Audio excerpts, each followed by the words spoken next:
8-10টা সাধারণ শান্ত দিনের মতোই বিকাল পার করছিল মধ্যপ্রাচ্যের অন্যতম সুরক্ষিত দেশ কাতার। হঠাৎই রাজধানী দোহার আকাশ ভেদ করে একটি আবাসিক এলাকার নির্দিষ্ট ভবনে হলো বিমান হামলা। মুহূর্তেই গুড়িয়ে গেল ভবন, আর এই ভবনেই হচ্ছিল হামাসের অতি গোপন বৈঠক, যার খোঁজ ছিল না কারো কাছেই। কিন্তু মোসাদের হাতে তথ্য ছিল সুনির্দিষ্ট। কোথায় হবে বৈঠক, কখন শুরু হবে, কারাই বা অংশ নেবেন, কিছুই বাদ ছিল না। ইসরায়েলি প্রতিরক্ষা বাহিনী IDF এর হামলা বলা চলে সফলই হয়েছে। নিহত হয়েছেন হামাসের গুরুত্বপূর্ণ বেশ কজন নেতা।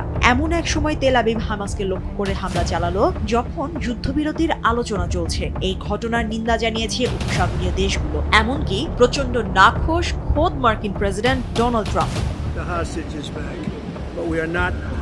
আন্তর্জাতিক আইন অনুযায়ী কাতারে হামলার আগে ওয়াশিংটনকে জানায় তেল আবিব। ইসরায়েল বলছে পুরো হামলা একান্তই ইসরায়েলের পরিচালনায় হয়েছে। তবে পুরো বিষয়টি স্বাধীন হামলা হলেও কারো অগোচরে হয়নি। হোয়াইট হাউস প্রথমে গড়িমসি করলেও পরে তারা স্বীকার করে যে হামলার তথ্য ওয়াশিংটনের হাতে ছিল।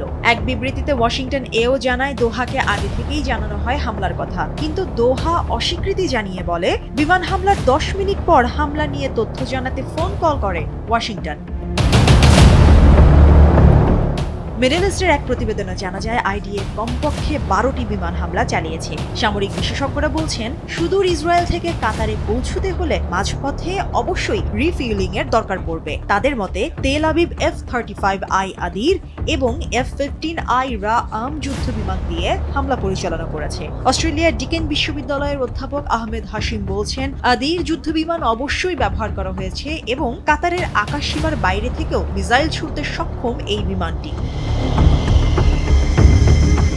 আদির জেট মার্কিন যুদ্ধবিমান F-35 এর কাস্টমাইজড ভার্সন। ইসরায়েল এতে সংযোজন করেছে electronic warfare systems, weapon integration এবং সফটওয়্যার টুইক্স এর মতো প্রযুক্তি। এই বিমান শত্রুপক্ষের রাডারকে সহজেই ফাঁকি দিতে পারে। অন্যদিকে F-15I রাআম যুদ্ধ বিমান দূরপাল্লার হামলার জন্য প্রসিদ্ধ। ইসরায়েলি বিমান বাহিনীর জন্য বিশেষভাবে তৈরি। জ্বালানি ট্যাঙ্ক বহনের সক্ষম এই ফাইটার জেটকে নিয়েই হামলা চালানো হয়েছে বলছেন বিশেষজ্ঞরা। ইসরায়েলের নেভাতিম ঘাঁটি থেকে দোহা পৌঁছতে 2250 কিলোমিটার পথ পাড়ি দিতে হয়েছে আদির এবং রাআমের।